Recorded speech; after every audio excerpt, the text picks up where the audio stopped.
Só, que série que é pra fazer agora, hein? Garoto, faz 4 séries de 15 aí.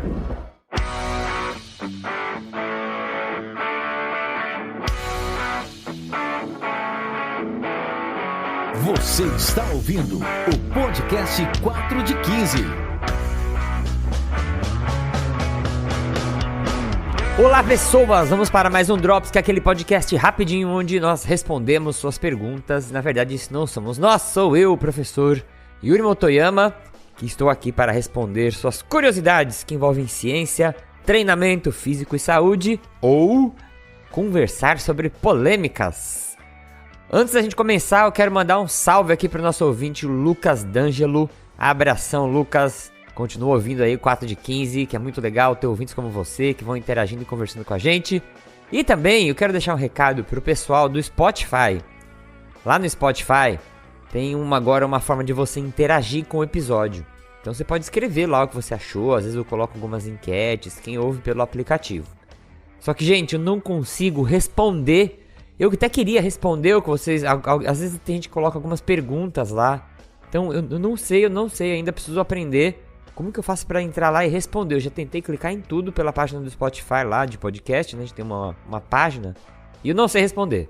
Então, gente, eu leio tudo, tá? Então eu não tô ignorando. Mas se você quiser uma resposta, alguma coisa, ou puxar algum assunto, tenta fazer isso lá no Instagram do 4 de 15, né? Que é o 4 de 15 _, beleza? Então vamos lá, que o Drops de hoje, ele é uma pauta quente. Pauta quente quando a gente tá falando de um tema que está sendo muito comentado aí, que é sobre uma tenista que apareceu treinando com uma fita crepe tapando a boca dela. Então a pergunta que eu vou responder hoje é: treinar com uma fita tapando a boca funciona? Bora! E aí, como toda polêmica, né, quando entra na internet lá, alguém compartilha um pedaço de alguma informação, sempre tem aí o povo que já vai reagir aquilo lá. Eu mesmo, tudo que eu tô falando agora serve pra mim, né? Às vezes a gente reage de uma forma muito emocionada e a gente não entende o que tá acontecendo ali, né? E muitas vezes a gente acaba até trocando aí os pés pelas mãos. Tem um podcaster que ele usava essa expressão que eu achava muito legal durante a eleição, que é caiu o disjuntor. Sabe quando cai o disjuntor da casa e acaba toda a luz? Tem algumas coisas que acontecem que faz o nosso disjuntor mental cair e aí a gente já sai esbravejando pela internet. E eu entendo que acontece isso porque nós, né, você que tá aqui no 4 de 15, eu acredito que você se identifica muito comigo quando a gente vê essas coisas acontecendo, né, pseudociência sendo divulgada, pô, a gente fica muito nervoso, né, e isso me incomoda bastante também, né, por isso que meu disjuntor cai muito rápido nessas situações. E aí, eu fui dar uma olhada no que as pessoas estavam lendo na internet. Então, comecei pelo mais raso ali, né, fui lá no Globo Esporte, aí tá uma notícia assim, ó: Iga Swiatek, não sei se estou falando esse nome certo, virou notícia durante a sua preparação para o Aberto do Canadá. Em seus treinamentos para o WTA de Montreal, a tenista número 1 do mundo apareceu com uma fita adesiva tampando a sua boca. O hábito diferente e curioso foi incorporado pela equipe técnica da polonesa e o seu preparador físico, que eu não vou nem tentar falar o nome dele aqui, garante que o exercício ajuda a melhorar a resistência da tenista através da restrição de quantidade de oxigênio. Aí a coisa fica complicada. E aí que eu acredito que muita gente começou a bater. Porque você pensa, como que eu vou restringir a quantidade de oxigênio e melhorar a resistência do quê? Que resistência? Resistência física? Resistência, sei lá, metabólica? Resistência do fluxo pulmonar? Eu não sei o que ela tá falando aqui, né? E aí eu fui dar uma olhada em outra notícia aqui. E aí eles colocam um depoimento da tenista. E aí vou aqui, abre aspas. É mais difícil respirar quando você está usando apenas o nariz. E é mais fácil aumentar a minha frequência cardíaca. Eu não vou explicar perfeitamente porque eu não sou especialista. Às vezes eu não entendo as coisas que me mandam fazer, mas já faço isso há muito tempo, então ficou bem fácil. Acho que a maneira de trabalhar a minha resistência, não me fazendo correr tão rápido ou fazer coisas extremas. Agora pega aí, na notícia anterior eles estão falando que pode melhorar a resistência. Aqui a tenista, ela fala que é uma estratégia que pode trabalhar a resistência dela, mas controla um pouco a intensidade, viu? Que ela falou, ó, que não faz eu correr tão rápido, fazer coisas muito extremas, né? E também fala que ela já faz isso há muito tempo. Então fica com esses detalhes aí. Aí tem outra coisa que aí já cai no meu disjuntor também. Em outro site eu fui ver, um nutricionista chamado Jeffrey Bodin colocou lá no Twitter. Ela e sua equipe estão claramente informados sobre os benefícios da respiração nasal durante o treinamento de alta intensidade. Níveis mais baixos de ácido lático, aí o digitor do Yuri caiu já, não consegui nem ler o resto. Aumento de limiar de lactato, baixa contagem de glóbulos brancos, sistema imunológico menos estressados e respiração eficiente igual melhor desempenho, escreveu lá o nutricionista. Aqui é aquela boa frase, né? Escreveu pouco, mas escreveu muita merda em pouco espaço, né? Tem o ácido lático aqui e tem um monte de evidências relacionadas a essa técnica da boca tapada que esse nutricionista tirou lá do Instituto Datafoda-se, porque eu não sei de onde que ele tirou essas informações aqui, tá? Então, ó, vamos lá. Antes de cair a chave de todo mundo geral, vamos voltar um pouquinho lá para trás. Essa discussão da respiração usando só o nariz, que eu vou chamar de respiração nasal, que muitas pessoas estão falando que não tem evidência científica, aí já é outra coisa que também a gente tem que tomar cuidado. Tem evidência científica sim. Não é que não tem evidência nenhuma, alguém começou a inventar. Existem artigos que estudam esse tipo de respiração, com a boca tapadinha e tudo mais, tá? Então, tem evidência sim. Só que vamos ver essas evidências, tá? Toda essa discussão da respiração nasal, antes de entrar nas evidências, ela está relacionada, centralizada, em uma substância que a gente produz no corpo que se chama óxido nítrico, tá? Óxido nítrico. O que é esse óxido nítrico?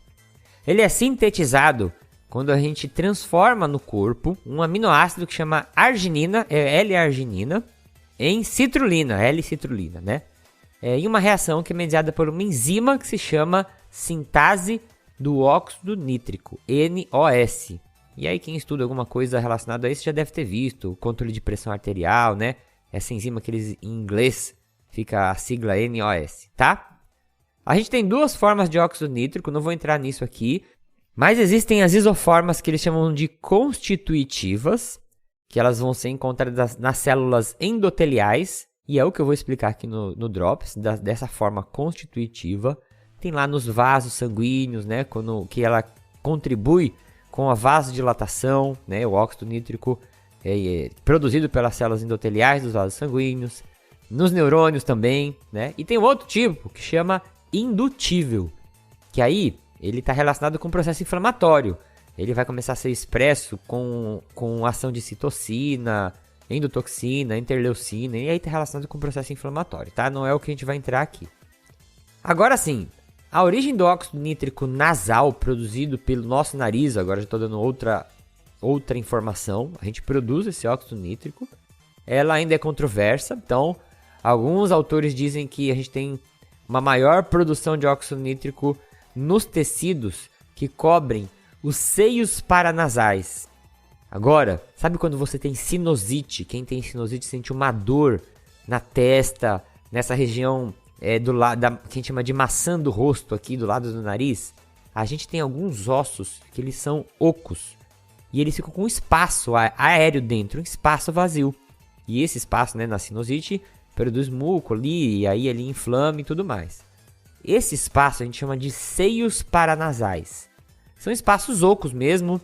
Esses espaços usam também para ressonar e sair o som quando a gente faz som nasal e tudo mais. Então, existe aí umas funções fisiológicas desse espaço, tá?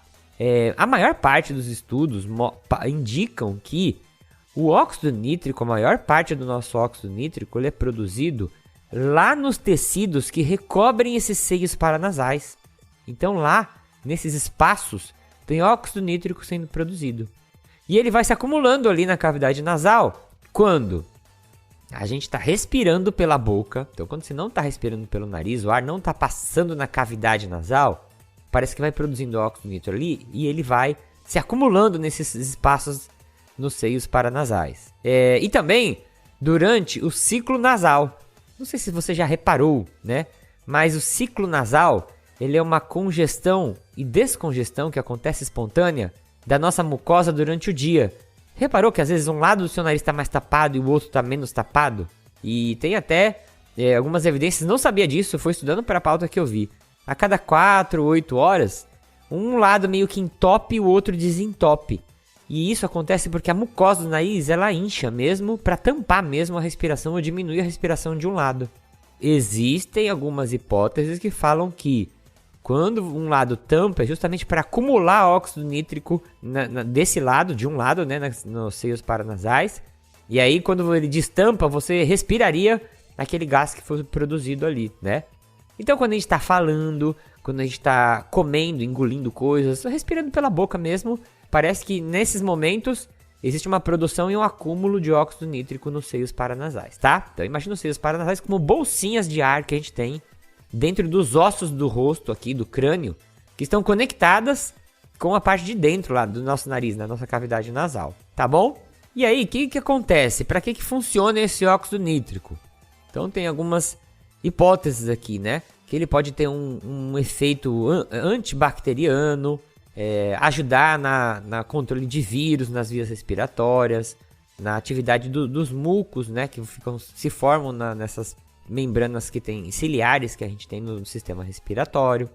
E principalmente, agora eu vou começar a amarrar com a respiração nasal aqui, que é o tema do Drops. Principalmente o óxido nítrico, ele vai causar relaxamento da musculatura lisa, lá das vias respiratórias. A gente tem as vias respiratórias, músculos ali, que a gente chama, né, de musculatura lisa, que vão aumentar ou diminuir o diâmetro das vias respiratórias. E o óxido nítrico também ele vai impedir a broncoconstrição excessiva. O que é broncoconstrição? Seus brônquios lá nos pulmões, o óxido nítrico, a presença desse gás, impede que ele se feche, diminuindo ou atrapalhando a passagem do ar, tá? A suplementação de óxido nítrico também reduz a resistência vascular, né, a resistência dos vasos lá no pulmão, e melhora o fluxo pulmonar, fluxo de ar em pessoas saudáveis e também em pacientes com doenças respiratórias. Existe também uma técnica, né, na medicina de dar óxido nítrico para respirar, para tentar melhorar esses aspectos relacionados à dinâmica pulmonar e ventilatória. Só que o óxido nítrico a gente inala, quando eu falo inala, esse que é produzido pelos nossos seios paranasais, aí, pelas essas bolsinhas de ar dentro dos nossos ossos. E a gente inala ele na respiração, ele é bem menor que a quantidade que a gente usa na suplementação, tá? Mas mesmo assim, tem evidências que mostram que a respiração nasal, ela pode trazer efeitos semelhantes, por causa que a inalação do óxido nítrico, que é produzido pelos seios paranasais durante a respiração nasal, ela vai trazer alguns benefícios, e aí que entra todo o gancho para a história que a gente está falando aqui da tenista que está com a boca tapada. Teoricamente, uma das justificativas era essa: tapa a boca, respira pelo nariz, você vai respirar uma quantidade maior de óxido nítrico, e isso poderia ter esses efeitos aí de melhorar, né, de impedir uma broncodilatação, melhorar o fluxo de sangue nas veias e artérias pulmonares e melhorar de alguma forma a capacidade respiratória, né, cardiorrespiratória. E aí tem outra evidência interessante também. Se você pegar pacientes entubados, eles têm uma melhora de 18% na pressão arterial de oxigênio. Então a quantidade de oxigênio nas artérias fica maior. E 11% de redução na resistência vascular pulmonar, né? Menos resistência nas vias circulatórias ali do pulmão, quando eles estão respirando uma mistura que contém gases que vêm da região nasal.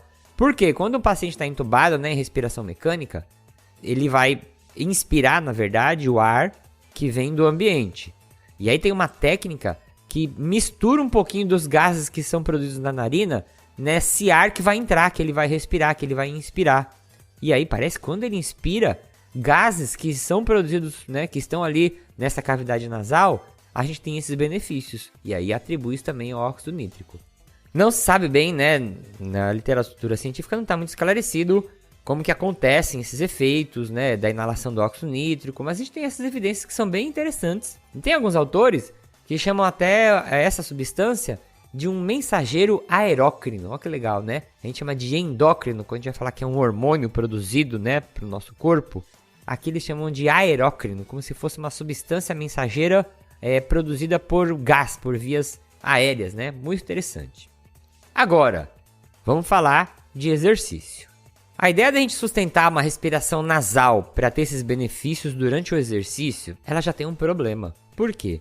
Conforme a intensidade aumenta, a ventilação também aumenta e chega um momento que a gente precisa abrir a boca para ter fluxo de ar, para ter ventilação, né? Para aumentar a ventilação. Então, tá fazendo exercício. Quando você começa a entrar em fadiga, você vai abrir a boca porque você quer que entre mais ar e a sua ventilação seja aumentada, né? Então aqui a gente já tem um problema em tapar a boca. Muitas pessoas não vão conseguir fazer exercício intenso mais, né? A intensidade do exercício ficaria muito baixa. Tem algumas evidências que vão mostrar que em torno de 35 a 45 litros minuto de ventilação ou 80% do VO2 máximo, nessa faixa aí, as pessoas já tendem a trocar da respiração nasal para a respiração oronasal, que é boca mais nariz. Então, ó, tem uma intensidade aí, né? Chegou perto aí dos 80% do VO2 máximo, as pessoas já abrem a boca e vamos começar a mobilizar ar usando aí todos, né, a via respiratória, né? A boca e nariz. Só que aí tem um porém. Daí tem alguns estudos aqui, tem até um estudo que eu vou deixar também na referência. Depois dá uma olhada no estudo da referência que eu vou deixar aqui, tá? Se você treinar, você consegue manter a respiração nasal até em atividades de alta intensidade e também exercício de máxima intensidade, sem atrapalhar o seu VO2 máximo. Só que aí você tem que treinar por pelo menos 6 meses. Então, se você treinar aí e se habituar a respirar pelo nariz, boca fechada e ficar forçando lá a respiração nasal, tem pessoas que conseguem fazer exercício de alta intensidade e não vão sentir vontade de abrir a boca para fazer a respiração, tá? Mas aí a questão que você deve estar se perguntando: pô, Yuri, tá falando de boca e nariz, boca e nariz. O que a literatura mostra que tem de diferenças entre respirar pela boca ou respirar pelo nariz? Então, assim, primeiro ponto. A respiração nasal, por que a gente não respira pela boca durante o dia todo, né? Porque a respiração nasal ela tem duas vantagens.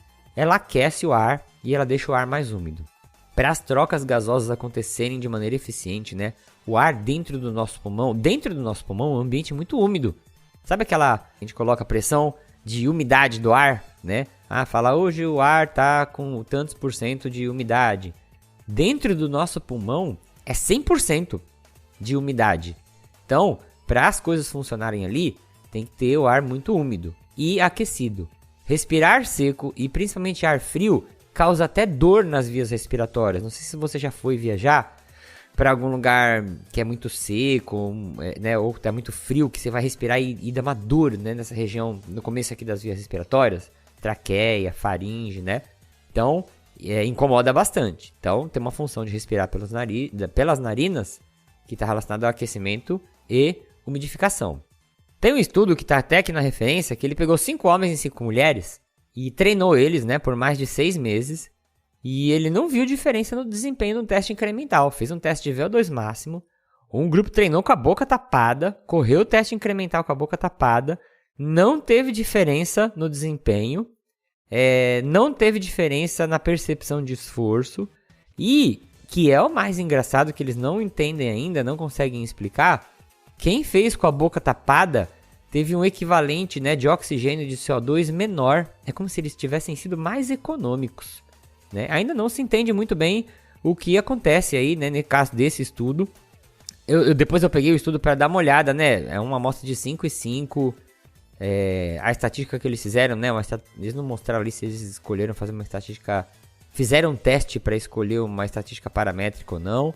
Mas enfim, é uma evidência aí que a gente consegue ver que existem, né, pessoas estudando isso e esse é um efeito que eles encontraram nesse estudo, tá? Mas esse é um estudo só. Mas se você vai olhar outros estudos, eles também parecem ter percepção de esforço igual quando vai se treinar com a respiração somente nasal. É só que aí, em alguns outros estudos, as pessoas reclamam de uma sensação de falta de ar. Eles colocam no artigo fome de ar, né? A expressão que eles usam, mas é como se fosse aquela vontade de respirar, sabe? Uma vontade de falta de ar mesmo, sabe? Como você quer respirar mesmo, você tá meio que afogado, tá? Agora, eu vou falar uma coisa aqui que não estão nos artigos, e isso foi muito legal, porque eu fiz uma postagem lá no 4 de 15 e algumas pessoas vieram conversar comigo, pessoas que trabalham com respiração, e elas me mostraram outras coisas que eu não tinha percebido também, por isso que é legal a gente conversar com todo mundo, tá? Tem gente que usa a boca tapada para outros objetivos e não pensando em melhorar a capacidade aeróbica e tudo mais. Tem gente que usa a boca tapada para controlar a intensidade de treinamento. Por quê? A gente sabe aí, né? Começou a aumentar a intensidade de treinamento, você vai querer abrir a boca para respirar. E se, sei lá, você tá numa fase aí, você tá treinando um aluno seu, uma estratégia de prova ou treinando alguma coisa e você fala assim, você não pode aumentar a intensidade nesse percurso, nesse começo, né? Vou dar um exemplo bem simples mesmo, mas assim, imagina que você tá treinando um atleta para uma prova de pedestrianismo e ele sai queimando a largada, arregaçando, correndo com tudo, aí depois dá 5 km tá morrendo. Fala, meu querido, você não pode, você tem que começar na manha. Aí o que você poderia fazer? Tapa a boca dele e deixa ele ventilando pelo nariz. Pra você ensinar, fala, tá sentindo vontade de respirar com a boca? Tô, então diminui a intensidade. Então tem gente que usa isso pra controlar intensidade de treinamento por um objetivo que seja aí, tá? Não vi evidências científicas sobre esse tipo de treinamento e tudo mais, mas se você for pensar, também faz sentido. É uma forma de você, tentar treinar a pessoa a perceber aí um padrão respiratório ou ter um pouco mais de controle sobre o corpo, tá? E tem pessoas que têm problemas respiratórios, desvio de septo, aí operou, ou por algum motivo aí adotou um padrão respiratório alterado. São pessoas que respiram muito pela boca e às vezes tem até as vias respiratórias, a cavidade nasal, com capacidade para mobilizar ar, mas acostumou a respirar pela boca. E aí tem profissionais que me comentaram comigo que às vezes optam por treinar as pessoas, tentar trazer a respiração um pouco mais nasal, tapando a boca. Mas todos os profissionais que eu conversei que usam isso falaram a mesma coisa. Yuri, a gente tapa a boca com o esparadrapo mesmo, igual a tenista. Só que a gente fala assim, vai, treina, né? Sentiu mal, tá ruim, tira o esparadrapo e continua o treino respirando pela boca. Não fica forçando como dá a entender no caso da tenista aí, tá? A gente também não sabe muito da tenista não, a gente sabe só o que eu vi nas reportagens aí, tá? Então, tem gente que faz esse treinamento com a boca tapada, como uma forma educativa, né? E também para ensinar a pessoa a controlar, né, o treinamento. Aspecto educativo, acaba sendo os dois aspectos, acabam sendo educativos, tá bom? Agora, tem um artigo muito legal, que esse artigo aí foi meu orientador que compartilhou. Achei lá no Instagram dele, se vocês forem seguir, não se arrependerão. Paulo Azevedo, vou até deixar o link aqui na postagem. Tenho a página do Instagram do GPFX, que é o grupo de estudos de pesquisa em fisiologia do exercício que ele coordena, aonde eu fiz meu mestrado e doutorado, né? Então, o Paulo Azevedo aí é meu mestre, a gente brinca aí que ele é o meu pai acadêmico. E ele postou um artigo muito legal, que ele vai colocar várias formas de intervenções respiratórias comerciais. O artigo chama assim, distinguindo ciência da pseudociência nas intervenções respiratórias que são comercializadas, tá? Um guia baseado em evidência para profissionais da saúde e profissionais do exercício. Gente, leiam esse artigo todo. Ele fala sobre várias técnicas respiratórias que são vendidas e comercializadas, porque isso tá na moda, principalmente por causa do Covid, né? Ficou mais na moda ainda. Tem os dilatadores nasais, tem as máscaras de hipóxia, tem os exercícios respiratórios. Vocês vão ver, tem muita coisa legal lá, tá? E tem uma parte que é só sobre respiração nasal. E eles fazem uma tabelinha onde eles vão colocando ali o que se tem evidência, né? Baseado na revisão que eles fizeram, juntando aí, né, o que eles foram vendo em outros artigos. O que tem de evidência de melhora ou não, tá? E eu vou ler aqui para vocês da respiração nasal. Então vamos lá, para a função cardiovascular, né? Cardiovascular, cardiopulmonar. Em indivíduos adultos, a respiração nasal, ela melhora o fluxo de sangue nas partes caudais e dorsais dos pulmões. Então tem um ponto positivo aqui. Outro, ela melhora a pressão parcial de oxigênio entre a parede pulmonar. Agora, em indivíduos intubados, ela diminui a resistência vascular pulmonar, que é bom, tá? Diminuir a resistência é bom porque melhora o fluxo de sangue. Em pessoas que têm síndrome de estresse respiratório, falência respiratória aguda, ela melhora a vasodilatação pulmonar. Então, olha quanta coisa legal em pessoas doentes, tá? E pessoas que acabaram de fazer operação, né, pós-operados, ela diminui a resistência pulmonar, vascular, e ela mantém a mesma tensão de O2 e CO2. Agora, vamos para o que interessa. Em exercício, aí as coisas já não são tão bonitas assim. Em indivíduos saudáveis, o VO2, o volume de oxigênio respirado, imobilizado, ou ele é menor, quem faz respiração nasal, ou ele é igual. Então, se uma coisa ou é igual ou é menor, então não vale a pena fazer, né? Porque se fosse só igual, aí vale a pena fazer, aí vai que você gosta. Mas se tem chances disso ser menor, tem evidências que pioraram, então eu não sei se vale a pena escolher, né? Ventilação por minuto. Ou piora a ventilação, a respiração nasal, ou é a mesma coisa, boca e nariz. Então, se tem uma opção que piora, também não sei se vale a pena. Ventilação por volume de oxigênio, que é um coeficiente que eles fazem, né? Ventilação por volume de CO2, isso ou é igual ou piora também. Respiração nasal aumenta a pressão, né, do volume final de CO2. E aí, né, a gente pode interpretar isso de várias formas, mas ou houve uma solicitação maior metabólica para aumentar essa pressão de CO2, ou houve uma ineficiência na expulsão, né, na hora de colocar, tentar tirar CO2 dentro do sistema, né, chama de hipercapnia. Então, a gente poderia ir por esse lado, né, que também, teoricamente, eu não vejo vantagens em ter uma pressão final aí de CO2 maior, aumentada. Aí aqui, ó, redução da tolerância ao exercício. Tem evidências aqui que as pessoas se exercitam menos quando respiram só pelo nariz, né? Vou fazer um teste de tolerância de exercício. Diminuição ou manutenção do VO2 máximo. Ou fica igual, respirar pela boca ou nariz. Ou tem casos aí, tem evidências que diminuiu o VO2 máximo. Diminuição ou manutenção do tempo até a exaustão. Tempo até a exaustão é quando você vai fazer um exercício até você cansar, tá? A respiração pelo nariz atrapalha nisso aí tudo que eu falei. Ou atrapalha ou fica igual. E também tem a sensação de falta de ar, né? Que alguns indivíduos relataram. Então, gente, olhando aqui pelo ponto de vista do exercício, não faz sentido nenhum, pensando em melhora, né? Igual foi comentado nas notícias aí de melhorar a resistência, entre aspas, não tem nada de melhora de resistência aqui. Ou é igual ou é pior, tá?